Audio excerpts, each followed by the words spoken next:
Abrindo o filme com Clint, o Gavião Arqueiro, ensinando sua filha mais velha a usar o arco e a flecha, deu para perceber que isso pode ser uma preparação para Kate Bishop, que carrega o manto do Gavião Arqueiro nos quadrinhos. O segundo detalhe é o monitor na perna do Clint, lembrando que ele ainda está em prisão domiciliar graças aos eventos do Guerra Civil. Por terem filhos e família, Scott e Clint cumprem a pena em casa. Outro detalhe é o alvo usado nessa cena, visto anteriormente no Era de Ultron.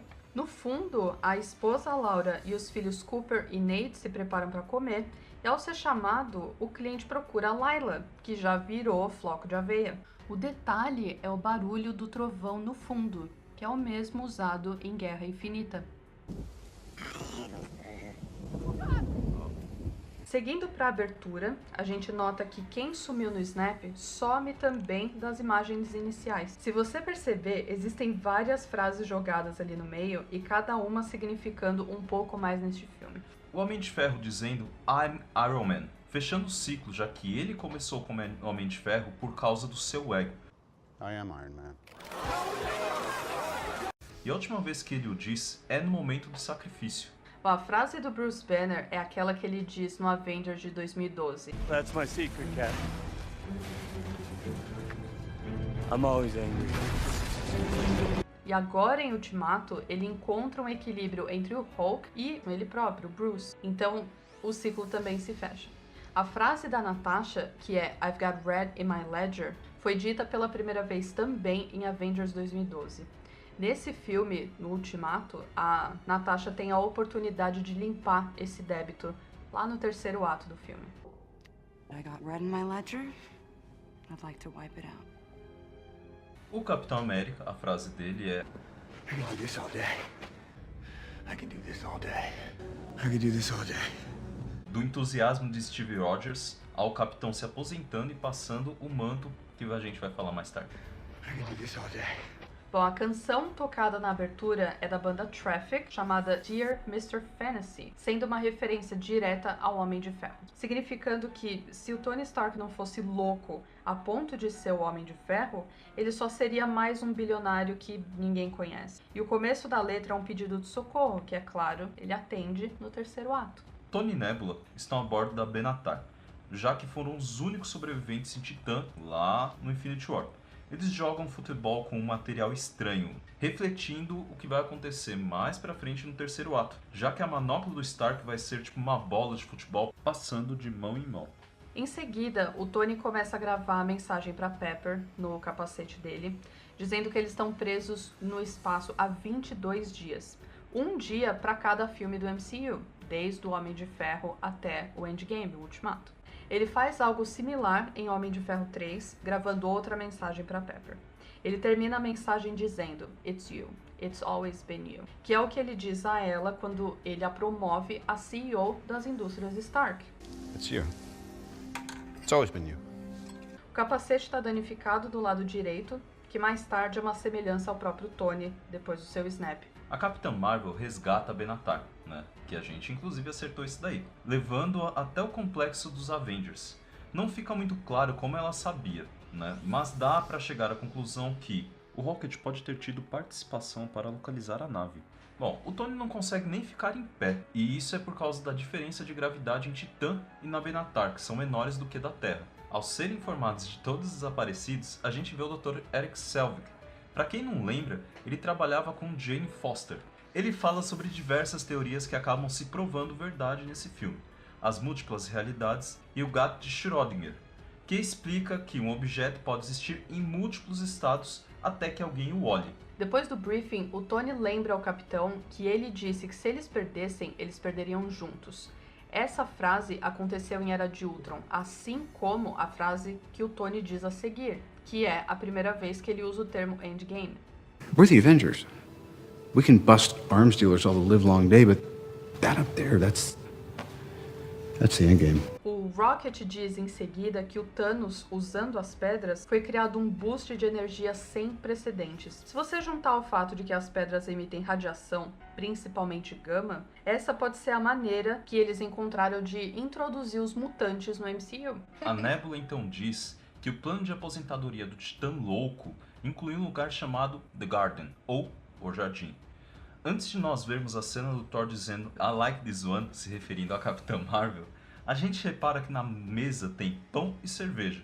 A cerveja, inclusive, é uma cerveja local, produzida em Atlanta, Georgia. É meio que uma dica do que e como ele se torna mais tarde no filme. Bom, ao partirem na Benatar, pilotada por Rocket, eles atravessam os hexágonos, visto anteriormente em Guardiões 1 e 2 e Capitã Marvel. Ao chegarem lá, no jardim, derrubando a porta e perguntando cadê o baiano, Thanos informa que ele usou as pedras para destruir as próprias pedras. O Thor, então, vai na cabeça, mas o Titã morrendo assim cedo é meio morno, porque não é visto como uma vitória, já que o trabalho dele já estava completo e ele esperava morrer de qualquer jeito. E a partir desse momento, Thor fica num estado pior ainda. Nós sabíamos que teria um pulo no tempo, mas 5 anos ainda é bastante coisa. E é aí que as paisagens sombrias dos trailers entram. Todo o desequilíbrio causado pelo Snap, trazendo a Nova York debaixo de névoa, ajuda a situar bastante o clima obscuro que os Vingadores se encontram. O Capitão faz parte de um grupo de apoio, assim como Sam Wilson fazia parte de um em Soldado Invernal, quando eles se conheceram. Nestas cenas, nós temos o Joe Russo, co-diretor do filme, fazendo uma cameo, trazendo o primeiro personagem abertamente gay do MCU. Essa não é a primeira vez que ele faz uma cameo.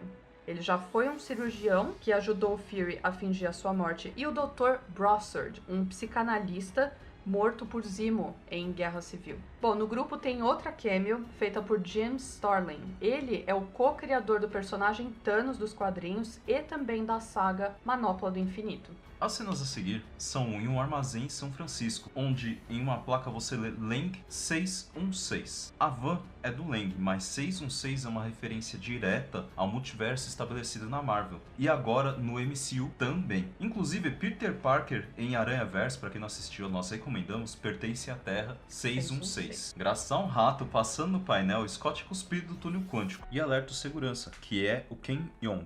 Esta cameo é por conta do trabalho dele com os irmãos Russo em Community. Outros atores, como Jim Rash, o Reitor, e Danny Puri, Abed, também fizeram cameos em Guerra Civil, mas neste filme ainda temos Yvette Nicole Brown fazendo uma ponta mais pra frente no filme. Tem um detalhe, o Donald Glover, você deve conhecê-lo como Childish Gambino, ele também já fez uma participação, mas não foi em um filme dirigido pelos Russo, foi em Homecoming, o primeiro filme do Homem-Aranha em conjunto com a Marvel Studios. Ele fazia o tio do Miles Morales. One individual identified, Aaron Davis, age 33. He has a criminal record and an address here in Queens. Bom, voltando ao segurança, ele está segurando um livro chamado Terminal Beach, que é um conjunto de contos. O autor desse livro, J.G. Ballard, ele é conhecido pela literatura pós-apocalíptica. Faz muito sentido, já que um dos contos se chama Endgame. Após algumas cenas, o Scott acha um memorial com os nomes dos desaparecidos, entre eles pessoas que trabalharam em diversos filmes do MCU. Alguns dizem ter achado o nome de Roberto da Costa nos muros, o Mancha Solar X-Men brasileiro. Nós procuramos 500 mil vezes para ter certeza, mas nós não achamos nada. Bom, na cena seguinte, enquanto Natasha está numa conferência com o Rocket e Nebulosa, Okoye, Carol Danvers e Máquina de Guerra, ela corta um sanduíche na diagonal, relembrando Nick Fury, que em Capitã Marvel diz que se o sanduíche está cortado assim, ele não consegue comer. A toast is cut diagonally, I can't eat it. Talvez seja uma forma de manter a memória de Fury viva. Na conferência, Okoye diz ter ocorrido um terremoto submarino, possivelmente sendo uma introdução para Namor e a cidade submarina de Atlantis, já que eles fizeram uma introdução bem breve em Era de Ultron com Wakanda também. Wakanda, Wakanda.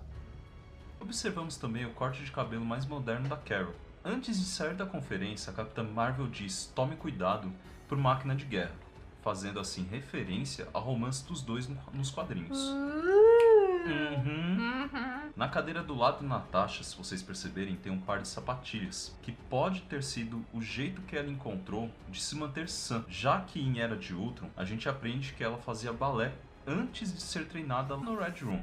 O Scott Lang aparece e explica a Natasha e ao Steve que 5 anos para ele foram 5 horas. e teoriza sobre o tempo no reino quântico. And don't get sucked into a time vortex. We won't be able to save you. Isso faz com que eles procurem Tony, agora com uma filha, a Morgan.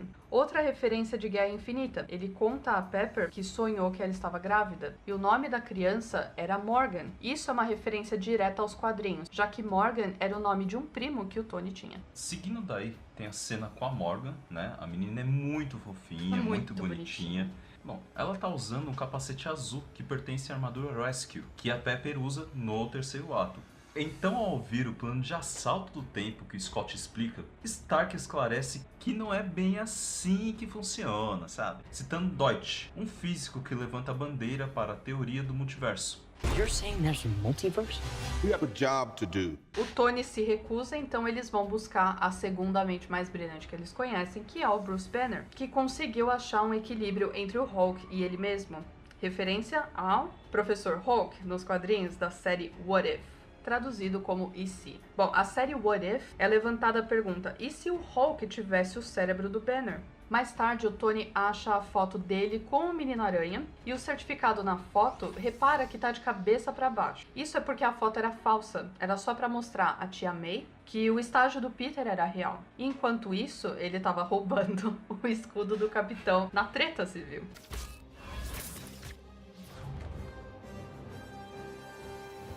Na mesma cena também tem uma foto do Howard Stark, que é o pai do Tony, que a gente vê a cameo do ator um pouquinho mais tarde no filme. O Tony decide então fazer uma simulação e acaba decifrando como fazer o assalto no tempo funcionar. Logo depois, ele põe Morgan na cama dizendo I love you tons. E Morgan responde I love you 3000. Alguns dizem que é por conta da minutagem de filmes do MCU contando com Homecoming, mas ainda não foi definido o significado oficialmente. Faz sentido, já que Stark diz a Pepper que Morgan a ama entre 600 e 900, que é a minutagem da DCU. O Tony resolve se juntar à equipe, fazendo graça sobre o fato do Scott ter virado um bebê, e explica que o tempo fluiu sobre o Scott, mas o Scott não fluiu sobre o tempo. Ele traz em seu punho o que ele chama de GPS de espaço-tempo. Ele ainda devolve o escudo do Capitão e traz também o BARF, que é o Binary Augmented Retro Framing, ou seja, aquela tecnologia lá que ele usou em Guerra Civil para revisitar a memória dele com os pais dele. Agora, para o momento que Bruce e Rocket vão para Tonsberg, Noruega. Esse lugar foi cenário da batalha de Odin contra os Gigantes de Gelo, o local onde o Tesseract é encontrado por Johann Smith em O Primeiro Vingador, o Caveira Vermelha, para quem não lembra. Antes de morrer, Odin diz: Remember this place. Home. Talvez sabendo que Asgard seria destruída no espaço e reconstruída na Terra. Enfim, nós vemos a Valkyria, que sobreviveu ao ataque de Thanos no início de Guerra Infinita e conseguiu fugir com metade dos Asgardianos. Bom, aí a gente chega no Thor gordinho, que agora mora com o Korg e o Mick. Se você não lembra deles, eles foram introduzidos em Thor Ragnarok. Eles eram lutadores lá em Sakaar, o planeta lixo. Allow me to introduce myself. My name is Korg. I'm kind of like the leader in here. This is my very good friend over here, Meek. O Korg é interpretado pelo Taika Waititi, que é o diretor do Thor Ragnarok, e ele tá usando uma camisa de abacaxi. Essa camisa é meio que uma marca registrada do Taika. O Korg diz então que ele tá sendo de novo incomodado pelo Noob Master 69, onde o Thor diz coisas nada apropriadas para uma criança que provavelmente tem 11 anos. Já no rastro do Clint, a Natasha vai até o Japão, onde o Clint está muito mais obscuro, carregando o manto do Ronan dos quadrinhos, dando o golpe final, inclusive, matando o chefe da Yakuza. Detalhe para a paisagem de Tóquio, onde metade dos prédios estão apagados. Akihiko e Ronan têm uma luta muito legal e cheia de técnica, já que o ator...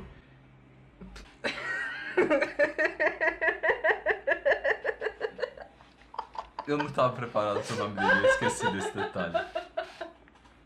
Ai, ai. O Hiroyuki Sanada, ele é quase profissional na arte de interpretar samurai em filme. Ele já fez diversas participações, inclusive uma delas foi em Wolverine de 2013. Exatamente. Lá no complexo, a galera tá reunida e eles fazem o primeiro teste com o Clint, usando o equipamento, o traje vermelho e branco e as partículas PM, e acaba funcionando. O Scott e o Rhodey argumentam voltar no passado para mudar o futuro. O Rhodey até sugere estrangular o bebê Thanos, que aliás é uma referência a Deadpool 2, onde essa cena de fato aconteceu. Mas com Hitler. Mas com Hitler. Detalhe, dentre os filmes e séries citados pelo Scott Lang e o Rhodey estão inclusos De Volta para o Futuro, O Exterminador do Futuro, Guardião do Tempo, Bill e Ted, Doctor Who e uma série chamada Contratempo, que o título original é Quantum Leap, que é o termo que eles usam para se referir ao ato de usar o túnel quântico. O Scott também cita o filme A Ressaca, que é um filme que o Sebastian Stan, que interpreta o Soldado Invernal, participa. Ele faz um cara meio xarope chamado Blaine. O filme é ótimo, se você não assistiu, assista.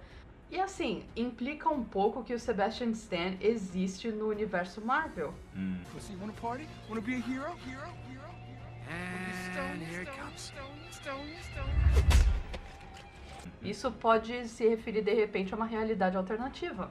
Depois disso, rola uma referência também a Star Trek. Foi dito que o próprio Kevin Feige, presidente da MCU, queria trazer o conceito de viagem do tempo para o Endgame. Ele mesmo faz uma comparação ao último episódio de The Next Generation, onde tem que rolar uma conversão, um choque entre todas as realidades para salvar o universo. Bom, a gente também tem o Thor sendo chamado de Lebowski, referência não só ao Big Lebowski, mas também a Jeff Bridges, ator que fez o Lebowski no cinema, e Obadiah Stane em Homem de Ferro 1. Ao se reunirem para discutir como, quando e onde, os Vingadores vão relembrando os momentos e as histórias dos filmes passados, como o Thor Mundo Sombrio, que você já deve ter esquecido, porque foi péssimo.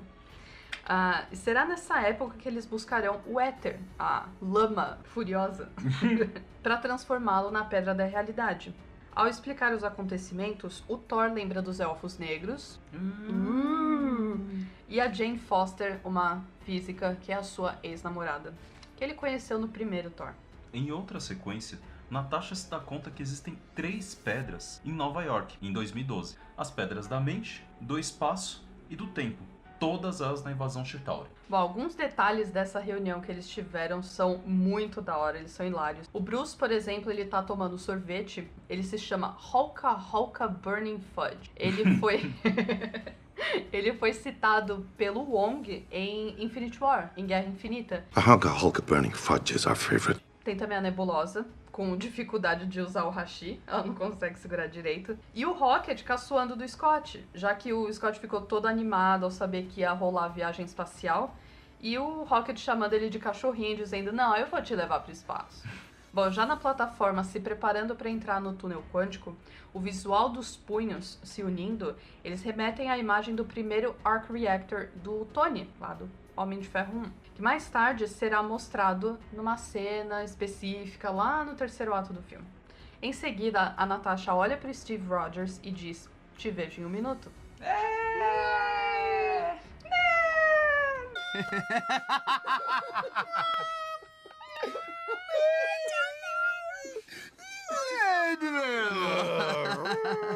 O pulo em si, onde eles passam por vórtices de tempo, o visual helicoidal se divide em várias direções. Vamos para as missões individuais, e a gente vai quebrar missão por missão e não cena por cena. Já que se fosse assim, seria extremamente confuso. Em 2012, na Batalha de Nova York contra os Chitauris, o Bruce, Professor Hulk nesse caso, vai até o Sanctum Sanctorum pensando que vai encontrar o Doutor Estranho. Na verdade, ele encontra The Ancient One, a anciã, com o olho de Agamotto. E a gente vê que os magos estavam sim ajudando nessa batalha. Ela soca a consciência do Bruce pra fora, numa cena idêntica do Doutor Estranho.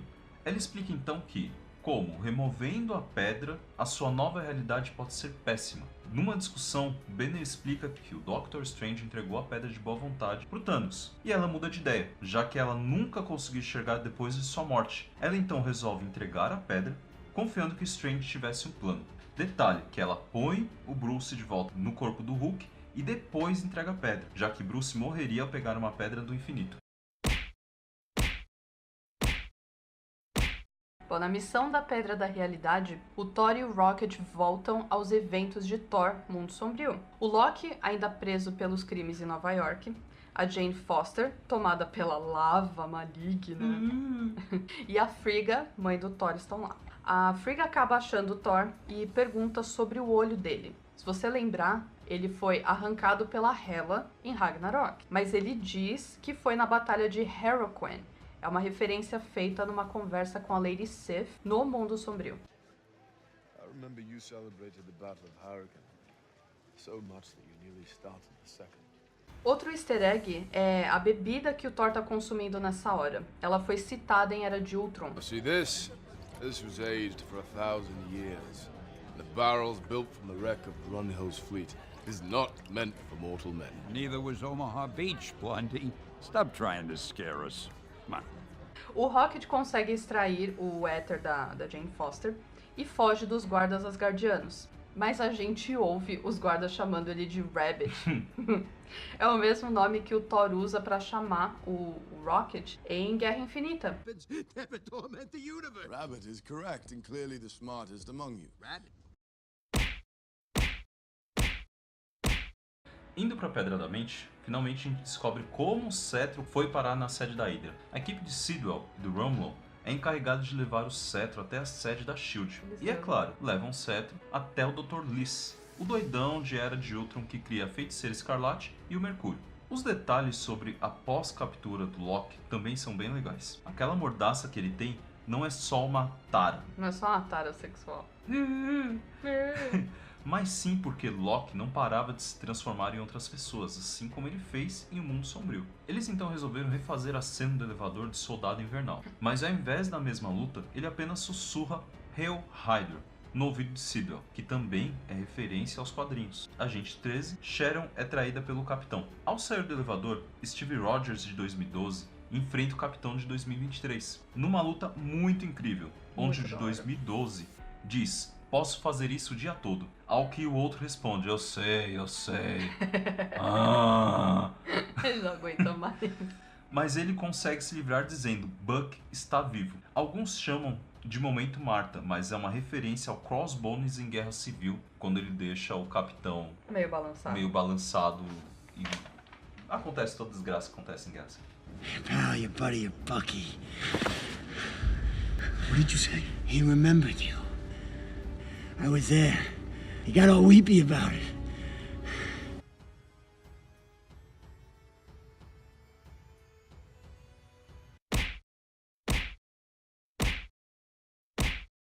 Bom, a missão da Pedra do Espaço. Então, Tony e o Scott ficam encarregados de ir até o lobby, onde os Avengers de 2012 estão indo almoçar, remetendo àquela cena do Shawarma, que é a cena do pós-crédito de Vingadores. O Tony dá um peteleco no Scott para que ele entre no Arc Reactor e cause um pequeno curto. Prova que o Tony Stark manja muito da sua própria tecnologia, já que esse Arc Reactor de 2012 só foi substituído em Homem de Ferro 3. Com a distração, o Scott chuta a maleta, mas ao pegá-la, Tony é derrubado por uma porta e um Hulk de 2012 muito pistola, já que o Tony de 2012 fez ele pegar as escadas ao invés do elevador.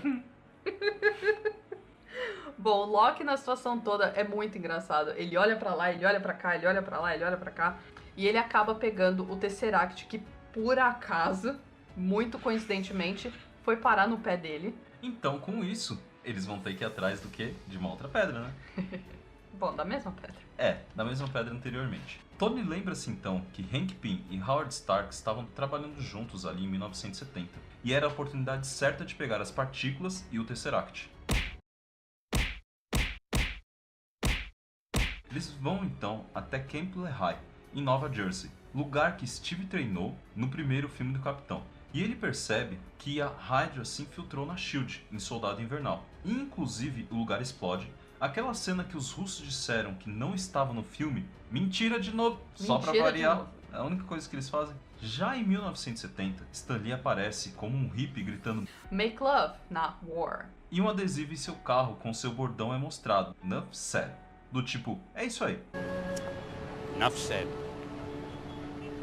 Agora o Capitão América veste o uniforme de um tal de Roscoe que pode ser Roscoe Simons, um cara que foi Capitão América por um tempo nos quadrinhos, enquanto Steve foi o Nômade. Já o Tony veste uma jaqueta com o antigo logo da SHIELD. Ao conseguir pegar o Tesseract, o Tony reencontra o seu pai, que está procurando pelo Arnim Zola. O Arnim Zola é o cientista que ajudou o Caveira Vermelha no primeiro Vingador e que foi quem ajudou a Hydra a infiltrar a SHIELD logo depois. Bom, o Steve consegue as partículas bem facilmente, enganando um Hank Pym mais novo. A gente tem também o visual do capacete antigo do Homem-Formiga. E ao ser procurado por guardas e a personagem de Yvette Nicole Brown, ele entra no escritório da PEG, sem querer. Há a possibilidade da PEG estar falando sobre Braddock. O Braddock nos quadrinhos se chama Brian Braddock. Ele é o Capitão Britânia, mas ainda não foi confirmado também. Ao sair do complexo, Howard Stark e o Tony têm uma conversa e a gente vê o Jarvis, motorista do Howard, introduzido na série Agent Carter. E ele é a inspiração para o Jarvis, que a gente conhece, voz da inteligência artificial de Tony, que mais tarde se torna o Visão. Nessa cena, a gente tem um dos seguranças que se chama Chesler, Harry A. Chesler. Ele nasceu em Nova Jersey, que é o mesmo local dessas cenas, e o estúdio de Chesler providenciou espaço para vários criadores, como Jack Binder e Otto Binder. Bom, quando Howard Stark diz ao Tony que o filho dele pode se chamar Almanzo, isso talvez seja uma referência ao nome de um personagem de uma série de livros chamada Little House. Laura Ingalls, que é o nome da autora, ela escreveu vários livros, dentre eles existe um chamado The Long Winter, de 1940. Esse livro é sobre uma grande aventura que Cap Garland tem com Almanzo, então talvez isso seja uma referência direta ao Tony e ao Capitão América nessa viagem do tempo de 1970. Bom, Cap Garland é descrito como um cara de olhos azuis, cabelo loiro e um sorriso brilhante. Lembra alguém que vocês conhecem?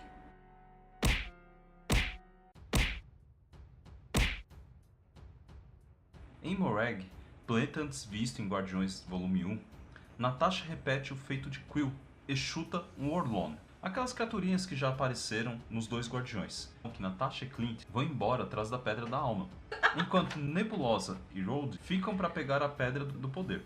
Quando Quill aparece, a gente ouve a mesma música Come and Get Your Love, que tocou na cena de Peter no primeiro Guardiões. Nebulosa derruba Quill e rouba o instrumento de ladrão, a chave de ladrão que ele utiliza, e consegue roubar o orbe numa boa. Na cena, ela tem sua mão danificada e diz a Rhodey que ela nem sempre foi assim. E ele, inclusive, concorda, né? True. Ao sincronizarem para voltar, a Nebulosa tem um tipo de cruzamento de network com a Nebulosa de 2014.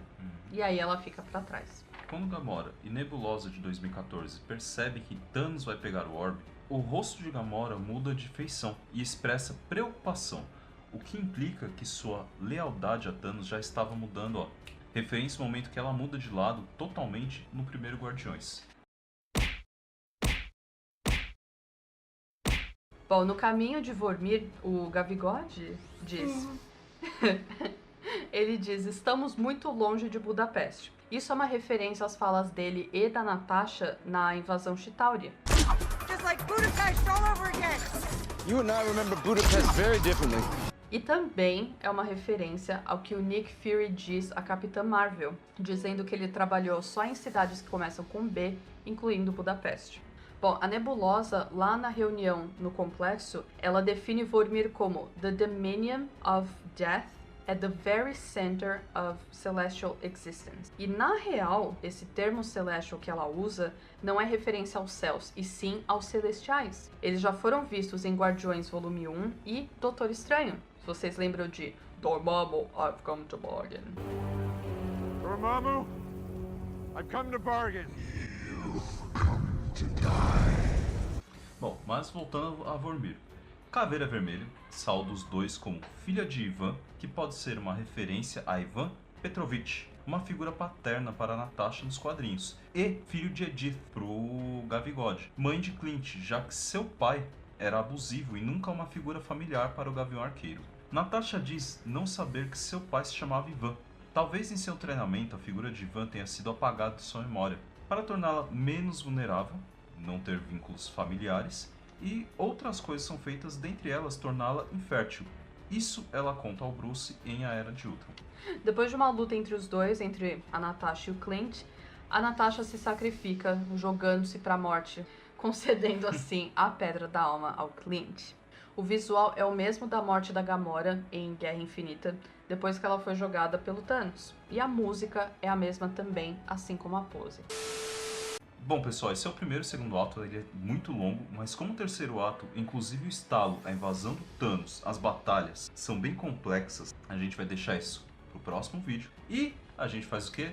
Como todo final de vídeo, deixa aqui nos comentários o que você acha de Endgame, se você mudaria alguma coisa, se você tem outras ideias, outras teorias, quem sabe. Se vocês viram alguma coisa que nós não vimos aqui, não se esqueça que o terceiro ato é o ato da luta, e aí não comentem ainda. Tem outro detalhe, algumas das referências que a gente imagina serem, pode ser que não sejam. Então, se não for, deixa aqui nos comentários, deixa a sua opinião. Diz também o que você tá achando do vídeo desse jeito, sem o nosso vídeo, sem a nossa cara. É. E não esquece de deixar o like, claro. Compartilha com os brother. E se inscreve no canal se você não é inscrito. Vamos ajudar o canal a crescer, que eu tô ligado que vocês gostam. E é isso aí, pessoal. Chuck se despedindo. Fui!